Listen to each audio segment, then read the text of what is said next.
Let's see if anyone is. Hello, hello. It's Hey, kind of everyone. funny. I know I want to see That it's all are going we through. live? Yeah. Welcome to Las Doctoras podcast. We are live on what is today? Wednesday, January 24th. Yeah. We are just checking to make sure that we are in fact live on YouTube. And Are you able to see it? I'm actually pasting another thing to say, hey, live Oh, now. okay. But Let's see. I'm Oh actually yeah, there pasting we another are. thing to say, hey, live cool. Now. Oh, okay. But There we are. We are live. huh. Okay. I want to see. Hopefully, folks come on. Oh, you posted it right on social media. I posted it again. Live now. We're Live here. now. We're excited to be here. Very. I think we should just dive in. We're here today to talk about basically the strike that we were supposed to be participating in all week. Yeah. So CFA, the California Faculty Association, right? That's what it's called, CFA. Union. Is our union, represents faculty, staff, different folks who work within the Cal State University system across the 23 campuses. We were scheduled to be on strike this whole week, which means that we had sent out emails to our students to say that we were not going to be holding class all week. And all kinds of different plans are made. Anyway, we can get into that. But I think that originally when we so much I just want to emphasize there was so much work up to this. So much planning, so much from both the thought. The faculty, the union, our classmates, our scholars, our fellow scholars, and then from the university too. Their pushback was so intense, and so all of us were kind of on peak mode on Monday. Yeah, we were we were ready for whatever, and I think that that's, when we originally scheduled to do this recording, we wanted to speak to kind of create a podcast in solidarity with the strike, knowing that we weren't necessarily going to be out on the picket lines. But this was our way to participate in the strike, by kind of holding a conversation of why we were striking, both in terms of the union, in terms of faculty, but also personally, what are our reasons and motivations to strike. And then of course we get notification after day one. And I mean, we need to paint this picture for those who are not paying attention, but go ahead. Well, I want to admit to something too. I want to admit I was nervous because I just have 6 more months of of working till my student loans are forgiven. I was just I was trying to participate, and I was trying to remind myself it's the end goal. It's not like just this semester, but a lot of fear was coming up for me because I'm a, single parent. I'm trying to provide. There's all these things. And so Monday was just intense, for me to and I'm a bit of an addict when it comes to emails and things like that. And so it took a lot of effort, And I think you were not the only one. I know, so my brother, who's a professor at San Diego State, he was feeling nervous, maybe not in the same way for the same reasons, but nervous nonetheless, because so he has grad students, and grad students, there's a little bit more high stakes, in terms of, being available for advising and graduate work and all kinds of different things. And so he, even from last semester, was expressing feeling like he didn't want to leave his students out on the ledge, if we were going to go on strike. And I mean, I think we all feel that to a certain extent. I have a But class of 10 seniors this year, and I'm like, they're like, is everything gonna be okay? It's gonna be okay, Yeah, I had the same thing. I had a a senior was like, "I'm trying to graduate, at the end of the semester." I'm like, "We're gonna get you there one way or another. We're gonna make it happen." Yeah. And so it's like all of this like emotional work to try to wrap our heads around like what it Mhm, would require to participate mhm. in this strike.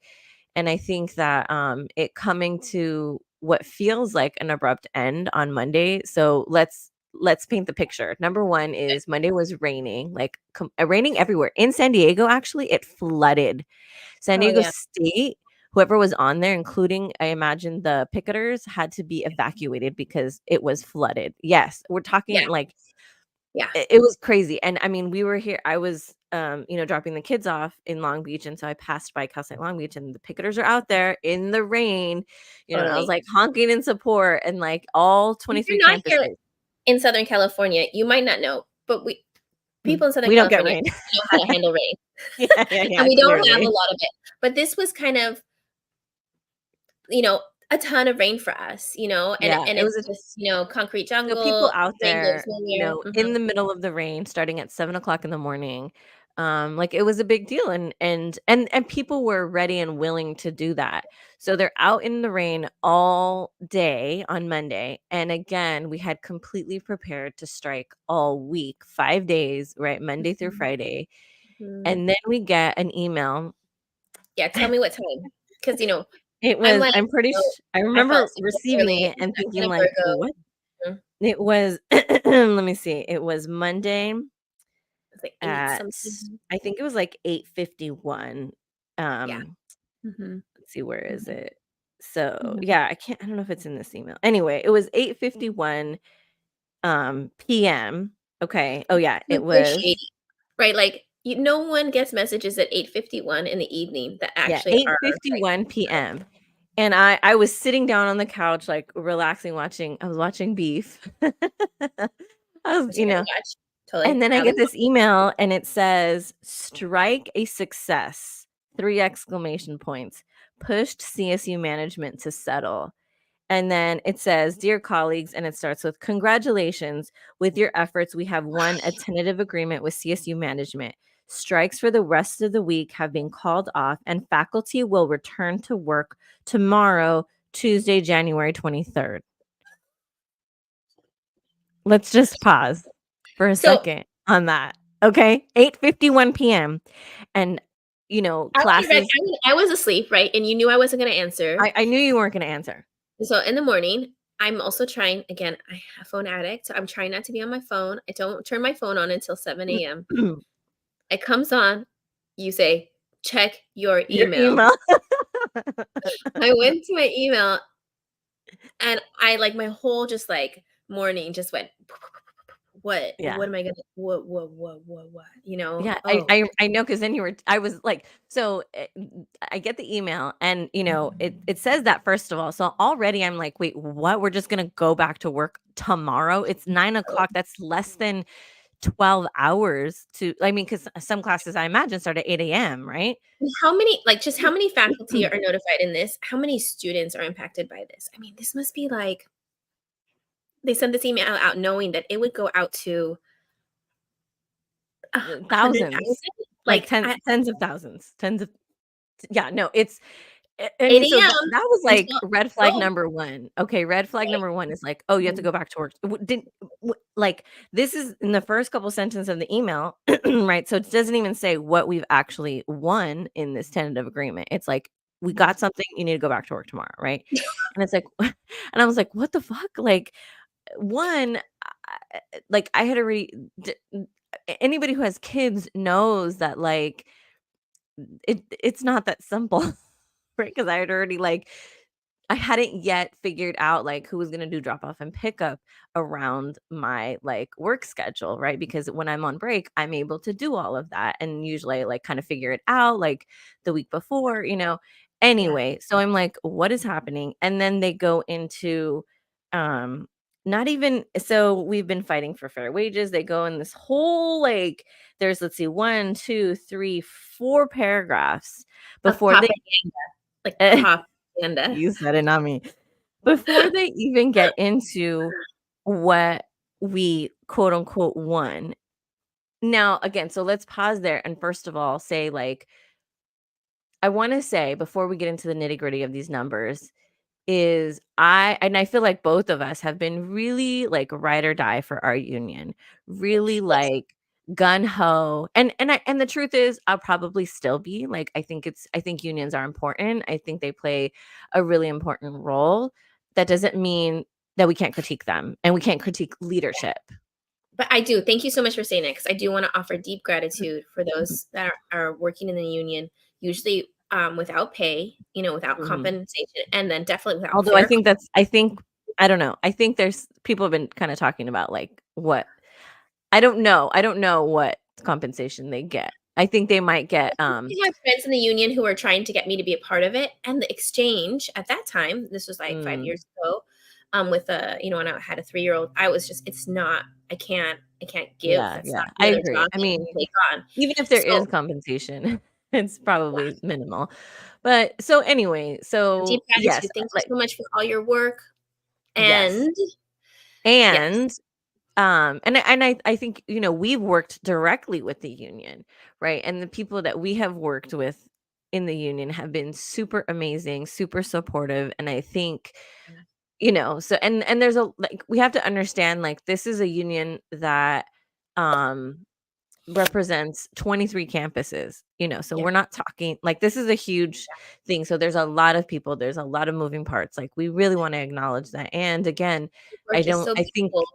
it's Mhm, important for us to be able to have like internal critiques and to look at like, okay, who is on the actual bargaining team? Because you can say, okay, you mhm, have representatives, but they may or may not be on the actual bargaining team, meaning the ones yeah, who are actually in the room with where CSU administrators making these deals, right?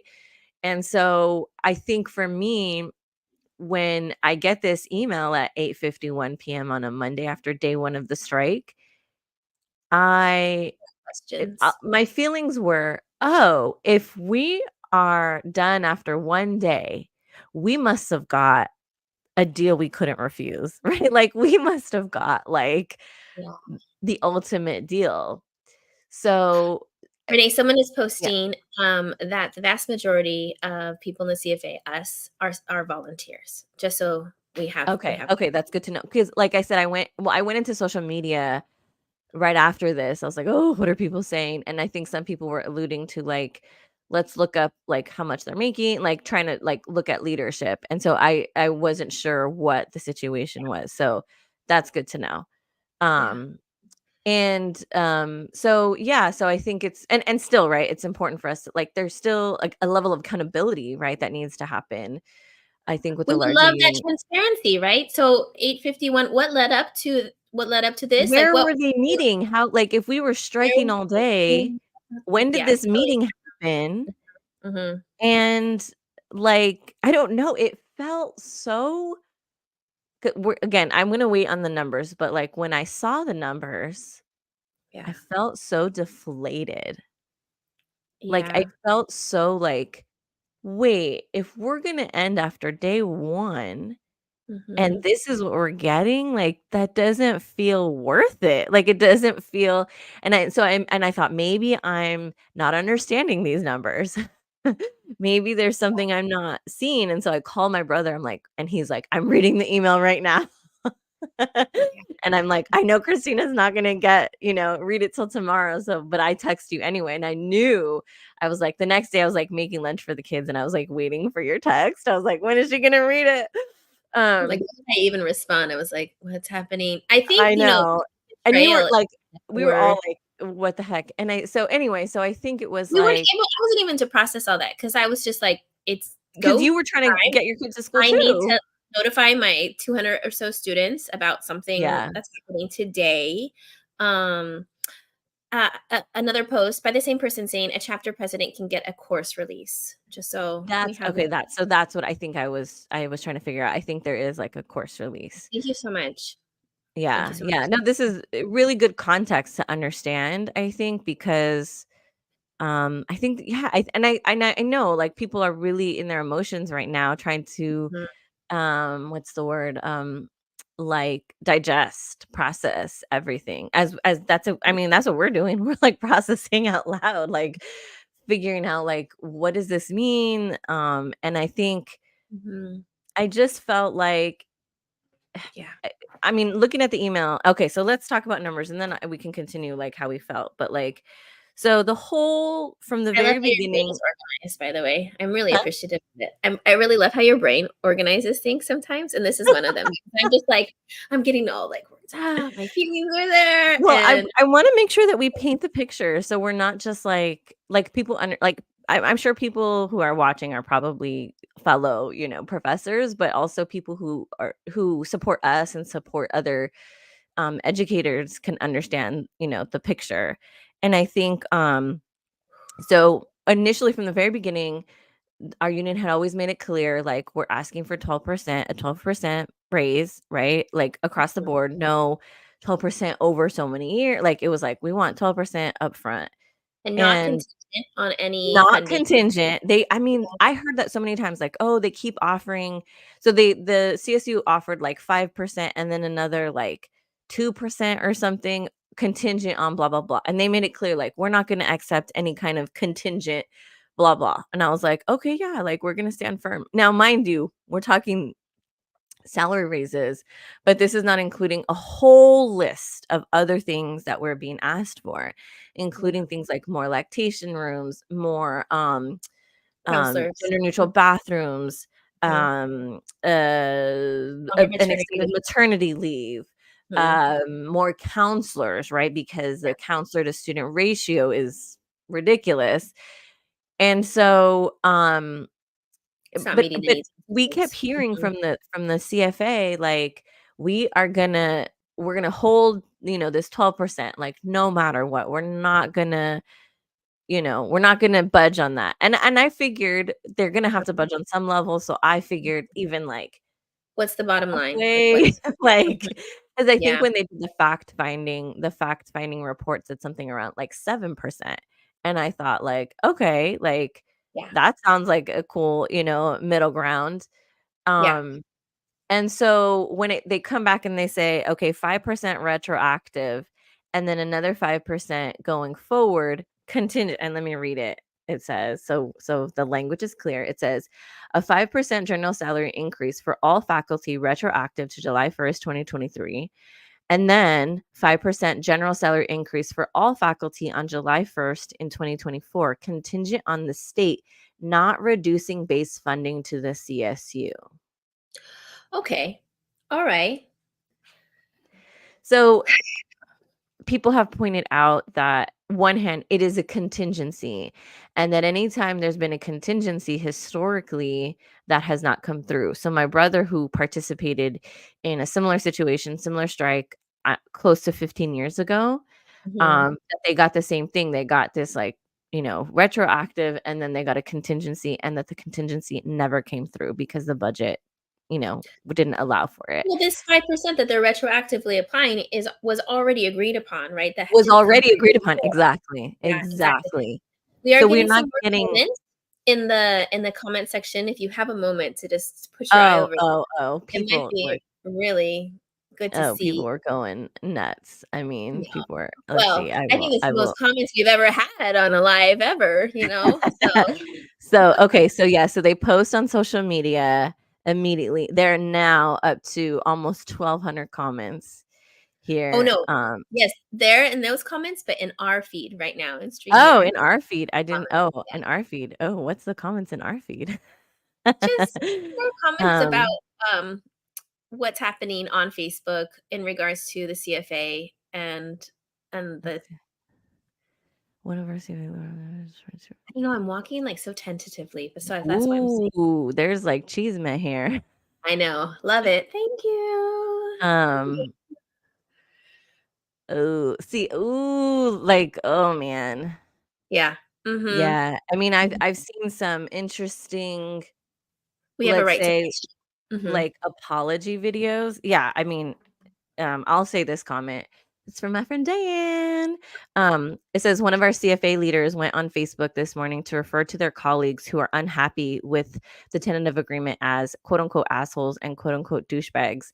Who I says get douchebags? Gosh, that's a man, clearly. Um, clearly. I get they did a ton of work, but we have a right to question. And I think that's exactly what we said, right? Like we're like, yes, we acknowledge the amount of work that the union, leadership does. At the same time, that doesn't mean that we have to just blindly like follow. Is this like the Trump era? Is it like we're not allowed to, like, be patriots and ask questions? Like, this is kind of I love mm. it. Oh, someone else, let's see. Oh, I love that people are all up in here. Um Please, this is the video that goes viral for day, and that would be very scary.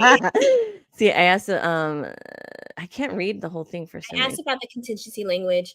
Base funding for the CSU has historically remained stable. Oh, Base okay, that funding makes has sense okay. because maybe that's what it is. It's the base funding versus, like, adding more funding. I'm not sure. Again, Well I think that in and of itself is what people have been kind of, confused about, like, what is this language? And there's not a lot of clarity around what that language means, and I think still, right, Mhm. like, still, it's so that's 10%, although my brother pointed out that it's compounded. Which I was like, "Huh?" Meaning that because it's 5 and then 5, it's actually, like, a little bit more than 10% because it's compounded. Yeah, I don't know the math on that, but he's the mathematician, so I'm gonna believe him on that. I love it. Thank you, Hector. Thank you so much. But, like yes, shout out to Doctor Hector Lemus, who did the math for me. But again, I think again, the vague language is still there, The and vague language. it still felt like Yeah. it still felt like a heavier compromise. So Yes. and that's just the Absolutely. numbers, right? There's still a few more points I think are important to make is that, I wanna, like, note, right? The counselor situation, that's a lot of people are pointing that out, and Mhm. then I still think that I would have appreciated from our union, Mhm. um, because I felt like so I was talking to another parent at the school our kids go to, who's also a professor at Cal State Long Beach, Mhm. and, she was saying, "If this was the deal that was made after 1 day of strike, why wouldn't they have made that deal the night before so we didn't have to strike at all? Because what Yeah. did 24 hours make?" They knew we were going on strike. They knew what that was gonna look like. Do you know what I mean? Like, Well, it was maybe, but maybe they were still surprised by no people being on campus. I think the rain kinda helped us in that, but I mean, maybe.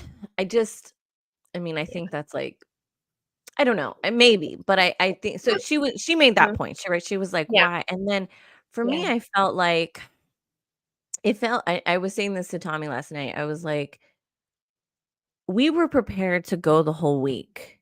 yeah, Why not let it ride out and see what happens then after 5 days of a strike? Like, what would we have to lose at that point?" Right? As if they were gonna say, "Take it or leave it." What was you know what I mean? Like, what was the leave it? Like, yeah. that was the part because I think what's happening now, right, is that your campus is having a town hall, my campus is having a town hall, a lot of other campuses are having a town hall to To speak to vote union no. members, really trying to rally around how can we vote no on this tentative agreement, which I am in full support of, and Yeah, it means that we are gonna go through another cycle yeah, of yeah, bargaining, yes, strike, this whole like, everything that we've been doing since last year, yeah, we're gonna go through again, and I don't know yeah. how because I think it feels so disheartening, right? It feels so disheartening, like, we went through all of this, right? We prepared for a strike, we did all of this, and here's where we end up to rally everybody again, to go through this again is gonna be a little bit more challenging. I'm not saying it's not possible. I'm Yeah, saying I think it's gonna be more challenging rather than say, "We already have this momentum that we've built. We yeah, have the support. The students are out on the picket line with us. Why couldn't we just hold out at least another couple days for the possibility that we could have gotten more?" And maybe I'm being naive in saying that, but, like No, I mean, okay, so I would like to talk about the book we're gonna read tomorrow, just briefly, because it's coming to mind. We're going to be yeah. talking about social change tomorrow. Here's it, Lit It Up Book Club with Deepa Iyer. Um, but this page is what it's coming to mind. If you can see it. You're Oh, wise, yes. you're Yes, weary, yes, you're yes. ready. And I'm just thinking after this, we were we were we were ready before, and now we are like weary. Like this so it's like I don't know. I want to think of waves or like birth, but I don't know if any of those like actually work, but there is just an exhaustion, at hand. And it was there before, Yeah. this strike because, even though I had some job insecurity come up feelings and like reality come up, that has been there since the beginning of my Uh-huh. 10 years teaching at the CSU, where every Yeah. semester, I don't know if you're gonna get rehired. I don't know if we're gonna have the Yeah. money for Mhm. we're gonna cancel Mhm. classes. And it's coming heavier and heavier. I feel like this past, semester, it was the strongest language. We're gonna cancel classes. There's, you may not have jobs. Your job might be secure, and all these Yeah. things. And then we rally because we're already, there's job insecurity, but also we don't make enough to really do much but survive with our homes and our families in Mhm. Southern California. And then we're rallying. We face all of those fears. We step up, and they did a great job of getting us together, right? Like, well done. Mobilizing.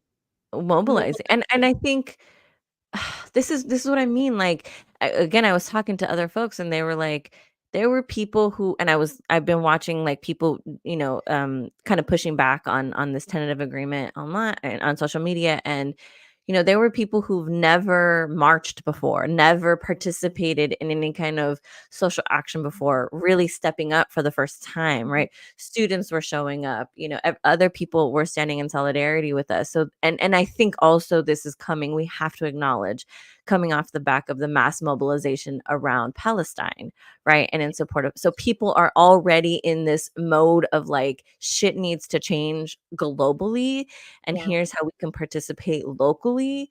And yeah. so there's this momentum, there's this, and I feel like, Mhm. honestly, because that's what I felt on Monday when I got this email. I felt very like deflated. Like, what? This is what we're settling for when we,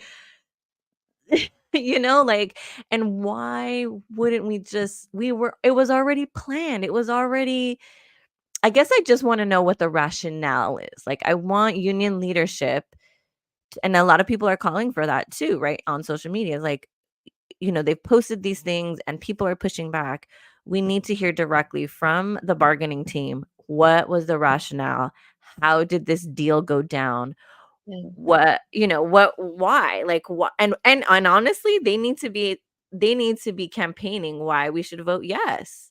That's the bottom line. I think they're so used to, I don't think there's ever been, somebody in the chat, please tell me if I'm wrong, but, like, I don't know if there's ever been a no vote to a tentative agreement, because Oh, they I love only need, here's the thing, here's the number 2.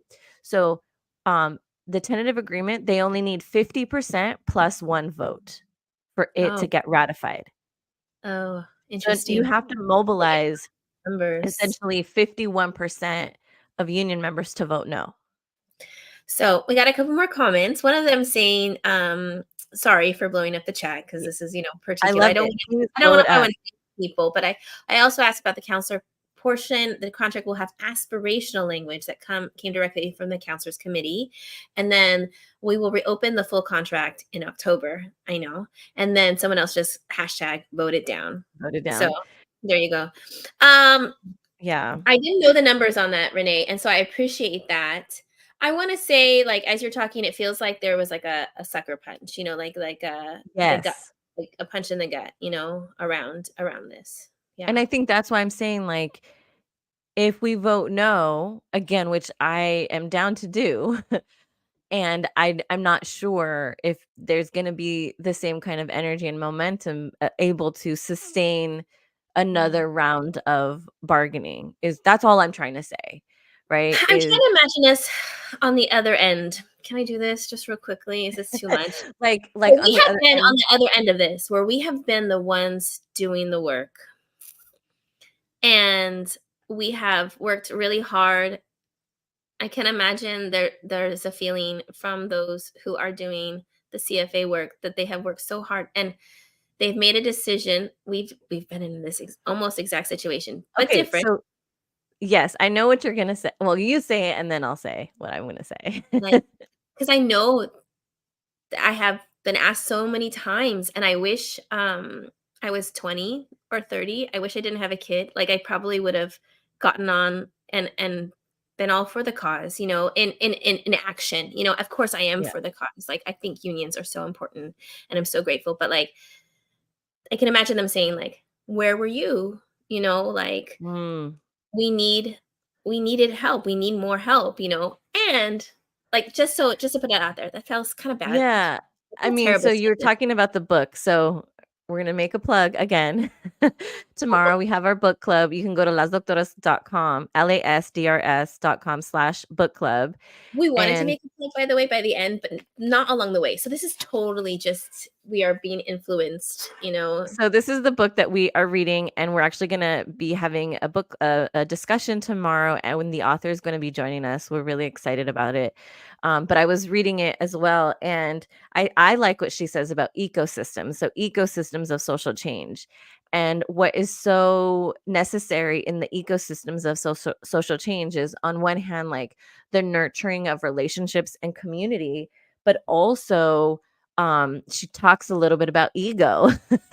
And she talks about, like, how do we build accountability within our ecosystems, right? How Mhm. do we check in with each other? How do we, and she, I mean, she says something about, like, we need to ask for permission, right? Like, there's all this language of Mm, mutual accountability, right? relational.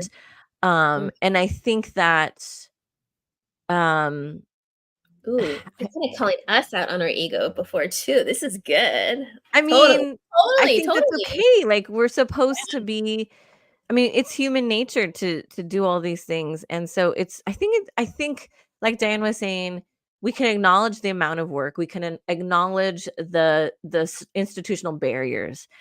Um, I'm sure they're up against a wall. Like, I understand that. And the only way we're gonna continue to see progress, is mm. not if we just be like, "Oh, yeah, cool, let's." Oh, shoot, I gotta plug in my computer. It's, like, running low on battery. Um, it's not like, the way we continue to seek progress is not by saying, "Okay, because you did all this work, we're just gonna accept this." It's to say, "Yeah, you did all this work, and we still deserve more, and we need to keep pushing that," right? Like, that's the only way we're gonna continue to see progress. Um, so, yeah, I Yeah, think it's just yeah. disappointing. I do think that, like, it's gonna be challenging if we vote no to then continue to rally again. But although I think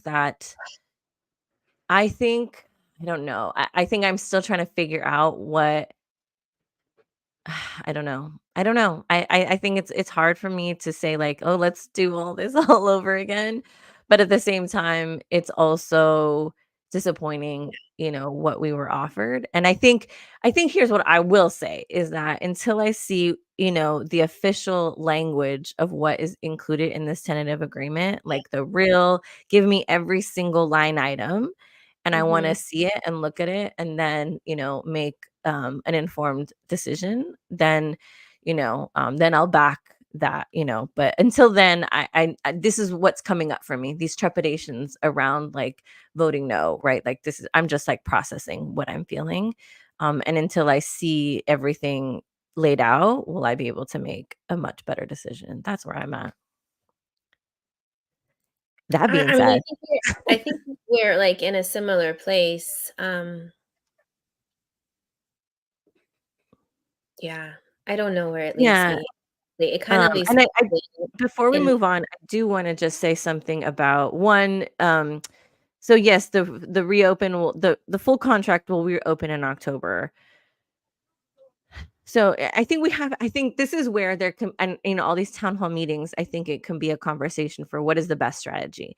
Is the best strategy to vote no now, or is the best strategy to vote yes, and then when we reopen the full contract in October to push for those things, right? Like, I think this is where we need to I have think these we might need open that dialogue. time.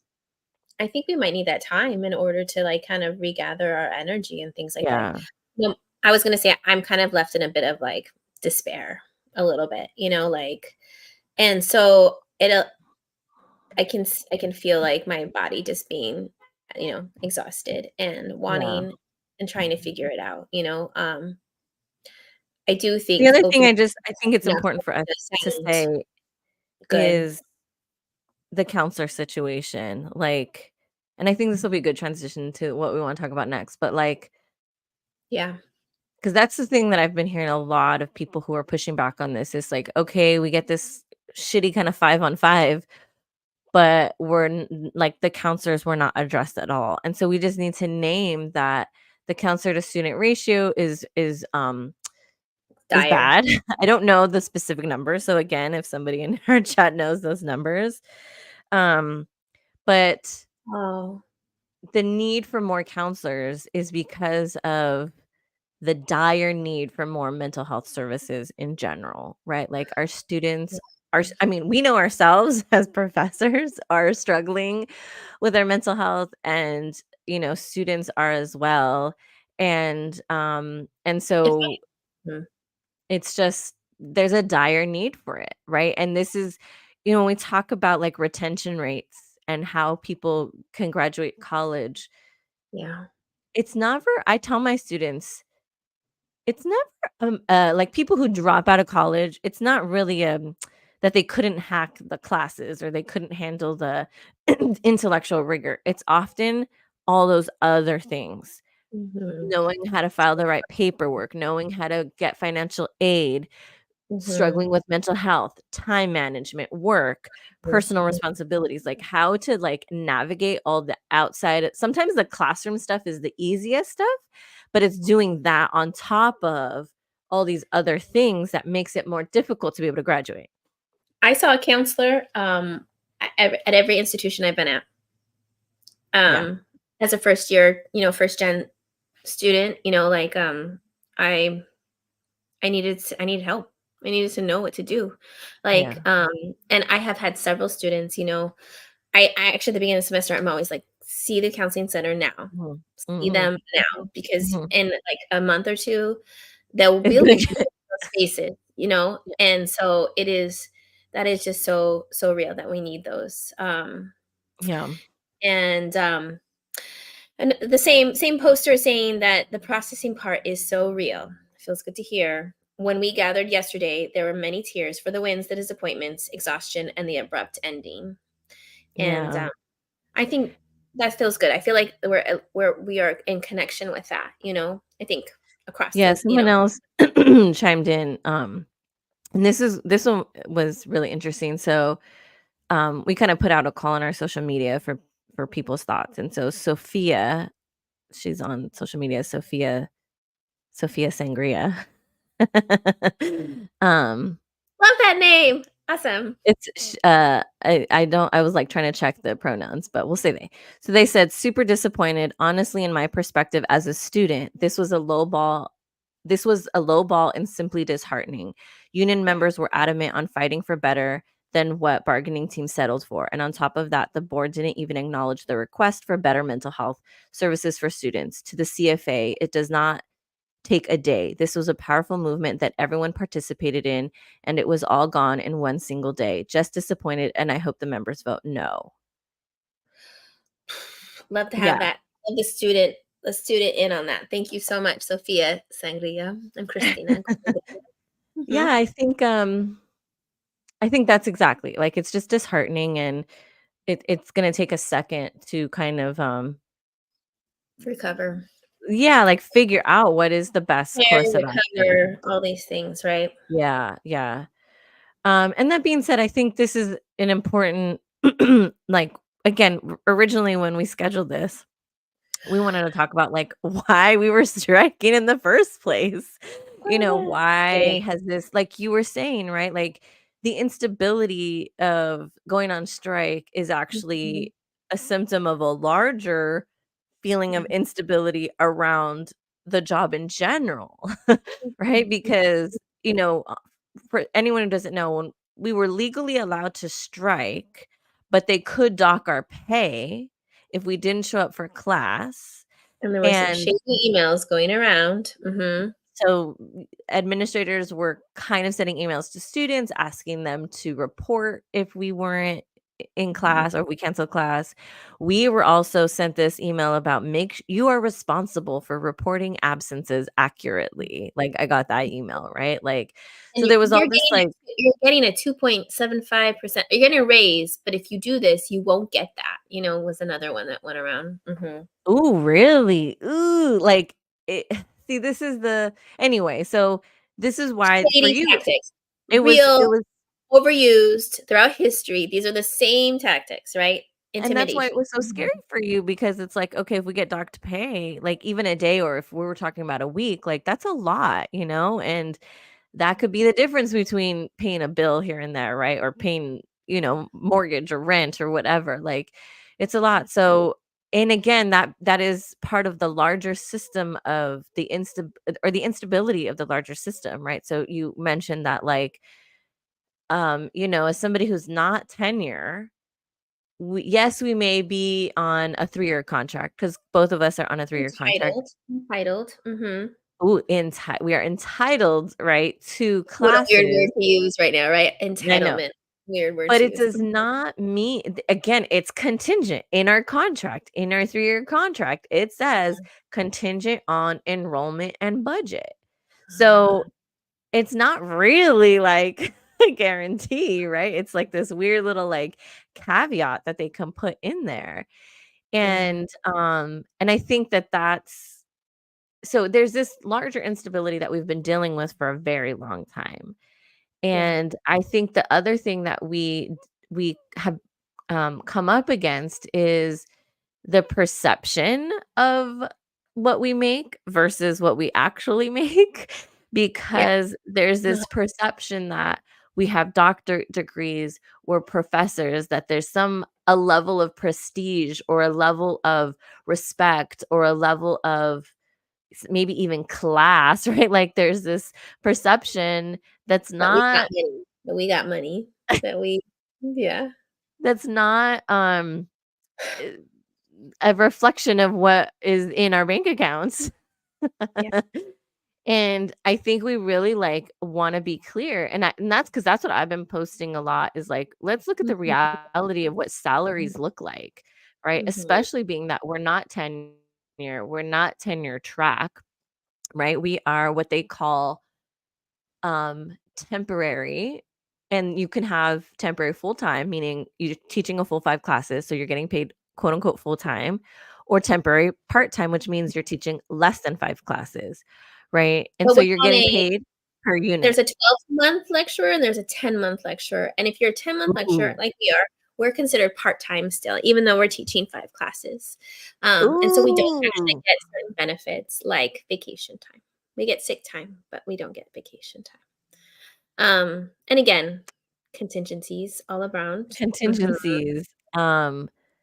There was a lot of things that I was posting and they were it was like this FAQ, right? Like and there was one question like don't college professors make plenty of money? And the answer said the starting pay for a lecturer working full time is $54,360 per year, but lecturers are rarely assigned full time appointments. The vast majority of faculty who teach your courses are part time lecturers who, on average, earn 27,200 annually. Yeah. Yeah, yeah, yeah, And let me tell you something too, going back to like the mental health crisis, because of the lack of counselors, yeah. a lot of professors end up taking on 6, 7 classes, as many as they can well, no, across but I the think also we have students who have mental health crises and because we are, I don't know, we care, we give a shit. So I feel like there's been times where I've kind of tried to help and, had to be like the advocate for students, right? And like Yeah. walk them through situations that they're dealing with. So it's almost like we're taking on the role of counselor because there aren't enough counselors and we're not getting paid for that labor, right? We're not getting paid to answer emails. We're not getting paid to like do all this extra labor. And our pay for what we are doing is very minimal. And again, I think that there's this perception that somehow because we have all these degrees, I'm like, first of all, like you were saying, we got to pay all those student loans back. How much you said you have? How many? 6 months till loan Maybe. forgiveness? Yeah, something like that. I Mhm, still have like mhm, 4 years, I think. mhm. But still, I mean, I think you're like 3 years ahead of me anyway. Like it makes sense. Yeah, Yeah, where it's a lot. yeah. And speaking of those Um, 3 years, right, we did the math on this, those 3 extra mm. years, means I have a $50 extra. I get paid $50 So here's extra. so I think that's the thing. So we get paid per unit that we teach over a semester, Mhm. right? So Yeah, it's not like per unit, right? It's like per unit. And yeah, we figured out that you're getting paid $50 more than I am a semester right, per unit. because you've been working 3 years longer than me. So we're like, wait a minute, $50, That's my a raise. $50 raise after 3 years is Yeah, like pennies, right? And yeah, that's just per yeah, unit. I know. Um, and so again, it depends on, I mean, there have been times where I've taught 3 classes, and then there's been times where I'm Mhm, taught 5 to 7 mhm, classes, and so in those mhm. semesters where I teach 5 to 7, I'm like, "Okay, this is pretty cool," but then I don't know if the next semester I'm only gonna teach 3, and so I have to stretch that Yeah, 1 semester paycheck out, because I don't know what I'm gonna be teaching next semester. it's Right? true. Like, and we've been living that life for a really long time. It's very unstable. We directly feel all of these like economic, ups and downs. Like, we feel it because enrollment goes down, which means Yeah, classes, get canceled and, all kinds of different things. Um, contingency plans don't work. Yeah. Oh, Renee, I have to take a breath right now. I am feeling so overwhelmed by this, actually. I feel like I'm like telling myself, but remember what we love. We love working with students. Remember that we love, teaching gender studies, that this changed our life and we want to share that, and I knew from the beginning that that activist, work was going to not make tons of money, and mhm, it feels good. And but in this moment too, I'm being triggered from like old messages of being disregarded. mm. And I think all of that's coming up for me right now. And I just want to take a moment and maybe cry about it after this. I mean, Um that's a real emotion, and that's I think that I mean, because I've talked to my students about this too. I go, because I'll always encourage them to follow the thing that they love, right? What are you passionate about? What is it that you love to do? And can you pursue that? Is that going to equate to a paycheck? Maybe not. yeah, But I've always said yes. I've never chased the paycheck. I've chased the love of the work that I do and my passion. yeah, At the same time, that just because I love what I do doesn't mean that I should sacrifice yeah, my worth. totally. Yeah, You know what I mean? Like, just yeah, because we love like, it's like, "Oh, well, you love what you do, so that's the exchange." Fuck that. Like, no, we should be able to do what we love and get paid for it, and get paid yeah, what we deserve. yeah. Thanks for the comment. Someone's commenting. Thank you for expressing your words and emotions right now. I'm feeling the same. Thanks. Appreciate that. Yeah. It's hard because, like you said, we feel so undervalued and so what's the word? Disregarded, and we have to remind ourselves, like, I always say, "I love what I do, I love what I do, I love what I do." Um, and, Mhm. Mhm. I'm not gonna lie that, for me, the most challenging part of my job is the commute. I Ugh, don't like driving, I hate driving. I know people have worse commutes than I do, yeah, but when I'm driving home at the yeah, end of a day, at the end of a long day, and I've gotta come home to kids and make sure they eat and do their homework and all this stuff, yeah, it feels like such a waste. Like, I have to sit in stressful traffic for an hour on the way home when I'm, like, mentally exhausted from the day, and then I get Mhm. home, and it takes me about an hour or 2 to, like, decompress from that, Yeah. and so it feels like such a waste. It feels like such a waste, and we're not getting compensated for that time, I'm barely getting compensated. We've asked for more online kind of not kind of, we have asked for more of these online Yeah, courses that were so prevalent during COVID because they worked, for us and for our yeah. students mostly, and that has been also questioned, and I mean, I'm not granted. like I felt like during COVID when I was teaching exclusively online, like, that was the my best quality work. Yeah, I mean, yeah, yes, there's something to be said about being in the classroom with students and having the interaction, but I yeah, felt like, I it was easier for like, the time wasted in the commute, it could be the time to, like, plan lessons and, like, do more reading to, like, right. give more quality instruction, like, it's such a waste, and I think there's also this sort of narrative of, like, "Well, why don't you just work closer to home?" And it's like, "Yeah, that's yeah, that'd be great." Yeah, But and that's of not course always available. yeah, and honestly, I wanna name that that is a systemic oppression, that is like an abusive relationship, set up by the state to separate people and isolate them and make them commute, Mm, provide housing that's further away, separate them from their families, make that commute like the labor of that. It has been intentional, historically.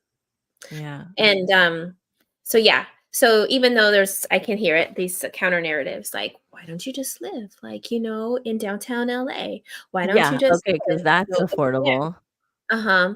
And we know that most people historically can't live close to where their work is, like, so and you're Well, right, the people keep cost of commuting from living. Modesto to San Francisco, people who keep commuting I have cousins who commuted from Corona to downtown LA for, like, their whole lives, like Talk so about mental health crisis, like, that's a oh, yeah, lot. talk about, like, all the influence of, like, road rage or, like, that, like, it's big. It's big, it's good, I'm It's so glad you're addressing it. Yes, yes, yes, Yeah, I yes. was actually listening to NPR and they were talking there's this conversation now in the workforce around getting compensated for the commute. So whether that's like people who take the bus and then their work would pay for like a bus pass or actually getting paid like for the mileage they use, in their gas or whatever. And it was interesting to hear those who are like supporting those kinds of efforts and then those who are not supporting those efforts.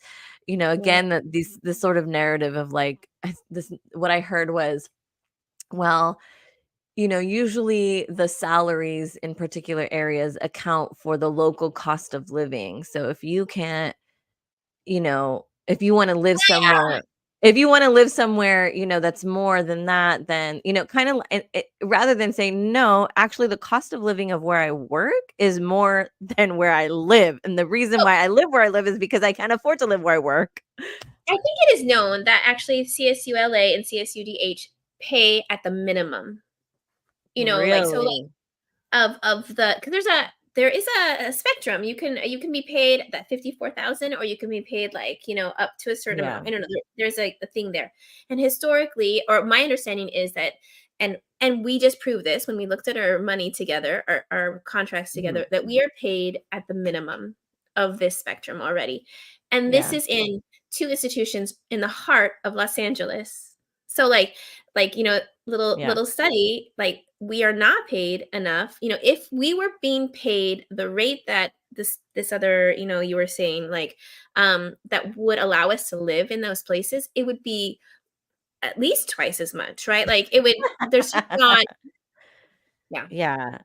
Yeah, for sure. I wanted to acknowledge, like, I think it's really important for us to understand the nuances of all of this. And I never want it to sound like we're just complaining and that we don't have points of privilege, right? I think we absolutely do have points of privilege. just E to name e social, social change again, which She talks a lot yeah, about that, right? We need to she does a yeah. really good job of, like, naming her privileges. So Um, let's do it. I love it. and so I think, we do wanna acknowledge that we do have doctorate degrees, right? And Mhm. um, we do have jobs, right? Mhm. As much as they are We're lucky unstable, to have jobs with our doctorate degrees, right? Right, right, and to do what we love, right? Like, there's a certain level of privilege there. There's a lot of people not doing what they love to do, right? Mhm. We do send our kids to a private school, and I wanna say something about that, though, because it's always been because I went to private school, right? Um, 1st through I do 12th too. grade, I went to Catholic school, Mhm. and there was even then, like, there was this perception of, like, "Oh, you go to private school, you must be rich." I'm like, not 1, living it's in called Pico." tuition assistance, And 2, 2, it it's was called great sacrifices. great Yeah. sacrifices, right? I think that was the idea that somehow because you go to private school, it means you're in this, I don't know, class position because that you can afford it, and it was like, no, my parents, like, really made a lot of sacrifices, like, not being able to do other things so that we could, go to private school, and I think the same thing is said for myself, right? So, me and Tommy, like, I don't know. Sometimes I see people buying nice, like, new things, and I'm like, "Oh, I can't do that," right? Or like, Yeah. and it's not to say that we don't again, we have nice things, but, like, um, us sending our kids to private school is not like, I don't know, it's a privilege and we are on our kids are on tuition assistance and it does require a lot of sacrifice, a lot of like juggling our budgets in order to make that happen. And so and again, I know there's other people who can't even do that, right? So I want to acknowledge that. Like we know that there are people who Mhm. can't Mhm. even want to make those sacrifices, right? I Mhm. completely Mhm. acknowledge that. Mhm. And Yeah. again, that doesn't mean that we shouldn't make what we deserve, right? Yeah. Like that we're not like I think this is this capitalist idea. Actually, no, I think capitalism Mhm. is sold to rich people with generational wealth as like your wealth is based on all this hard work that you do, right? The bootstraps mentality. The And those self-made. of us who Mhm. don't have that generational wealth are made to feel guilty about our Mm. um, luxuries. So Mhm. when Yeah. rich people do things like fucking go to space and shit, it's like, "Oh, you're so smart and you work so hard. You deserve that." But when people who, Mm. are who are not rich spend money on luxuries, then it's like, "Well, you're poor because you're not spending your money correctly." Like a car that actually, like, you know, lets us get Like an places. yeah. Anyway, so I think Okay. again, just like there's all these nuances to this thing. The other thing that was interesting, I listen to NPR in the car all the time, okay, and my commute, on my long ass commute. It's a good time. A I can't listen to and it with Laura in the car anymore, right? I mean, I couldn't before when he was very little and he didn't understand oh, it, but no, now I don't listen, it not is when the the time kids. to catch up on the news because when are you else gonna do it? Yeah. Yeah, for sure. They were talking about it was a really weird conversation. They were talking to some, like, Republican pundits, I guess, in light of the upcoming election, ooh, which is a whole other shit show. Anyway, so I they're can't. talking to these, like, Republican pundits, and they were talking about, like, who are the Republican voters and who are the Democratic voters, blah, blah, blah, blah, blah. And it was interesting because they kept sort of they were talking about college graduates in, as opposed to working class people. So they were kinda saying like, "Oh, college graduates are over here in this particular class level, and working Mhm. class are somewhere below that." And I Yeah. was like, "Whoa, this gives Yeah. no space for working class college graduates." Yeah. It's a clear assumption when you say that, that though somehow there's white privilege in that. There's some Mhm. class Generational privilege wealth. generational wealth, and yeah, there's been a lot of studies. There's a couple of good books, cool, good articles I can send your way because I think that is the prevalent idea, Mhm. and That it's academics are like this commonly elite, which, elitism is an ideology, but, like, yeah, yeah, again, that coming back to this perception that we've often got of like, "Oh, you're all doctorates, so you must be yeah. raking in the dough."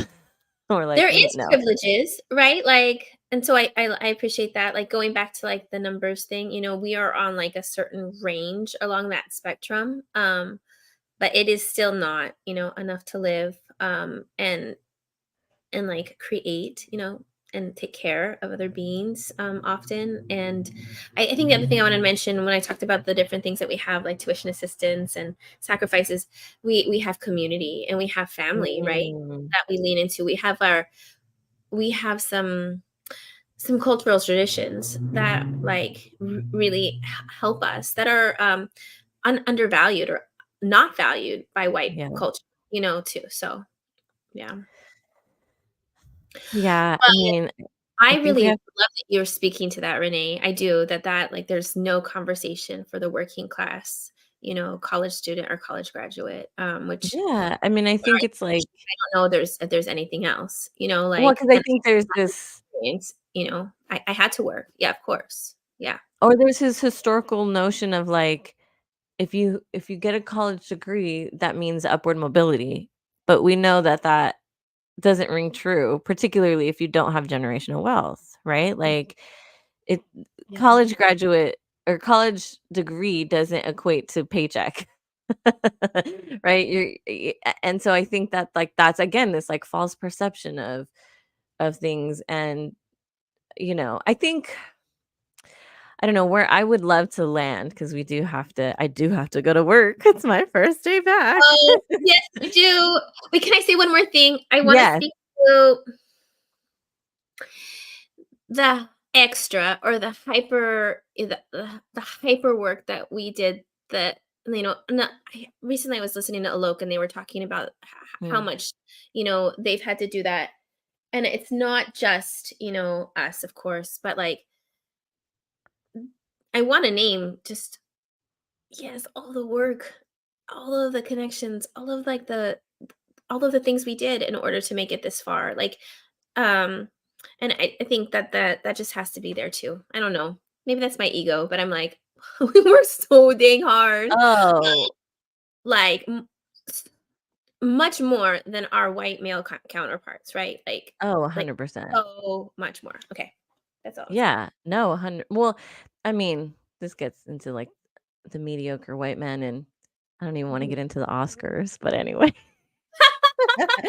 And Okay, that yes. Ryan Gosling was nominated for Barbie, but not Margot Robbie and not Greta Gerwig. I mean, I know there's all kinds of problematics about the Barbie movie, okay, I get it. And did people not watch the movie? Anyway, Okay, okay, um, okay. Ooh, this is good stuff. what Ending I on a want note. to land on, and I think that, um, this is always a challenge for us too because it is difficult for us to be transparent sometimes around, like, finances and economics. I remember when we did our episode years ago around our, like, student loans, we were like, "Oh my god, do we wanna say the number out loud, like, how much we owe?" Because there was so much, like, shame around, like, we owe all this money and, Yeah. in student loans because we feel guilty. Anyway, like, all of that, and I mean, I I'm think like, we've you're been like able. 6 months away from having $120,000. Oh god. Amazing!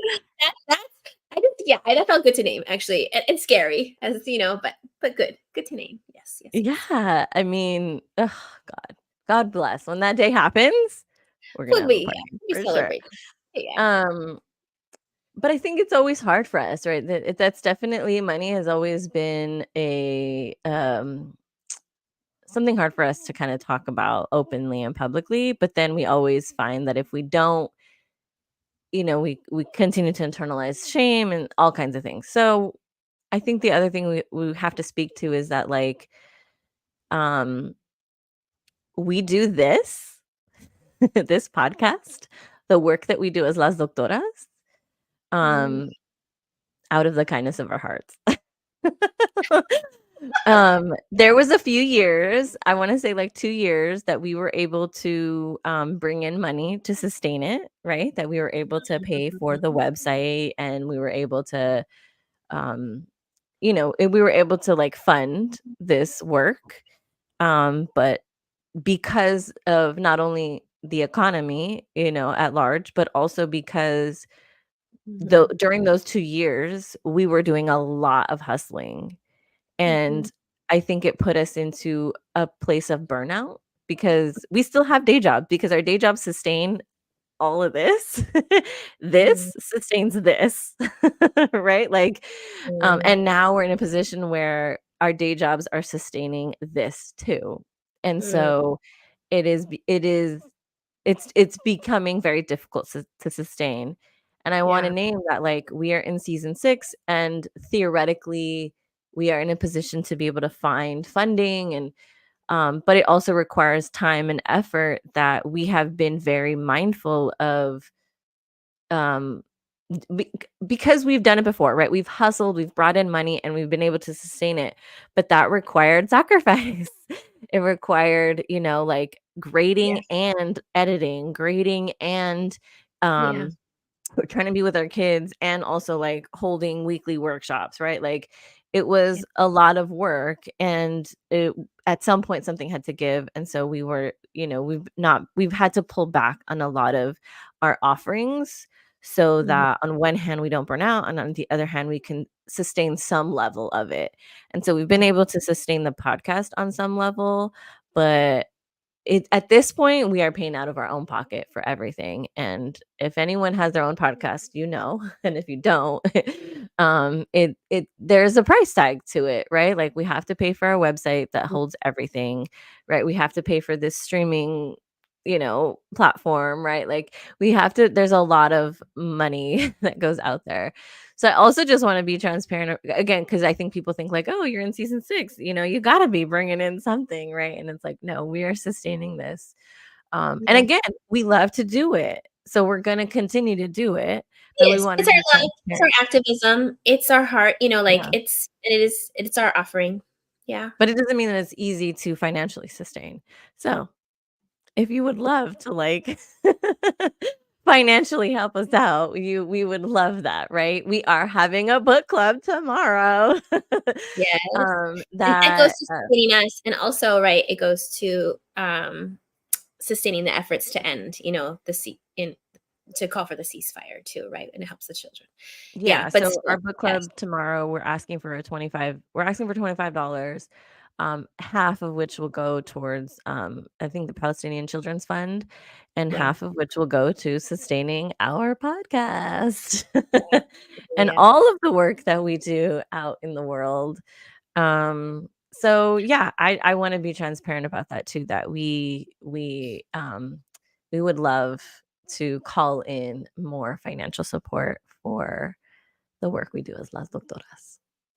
I'm celebrating you and the bravery of this moment, thank you. Thank you for sharing Yeah, that.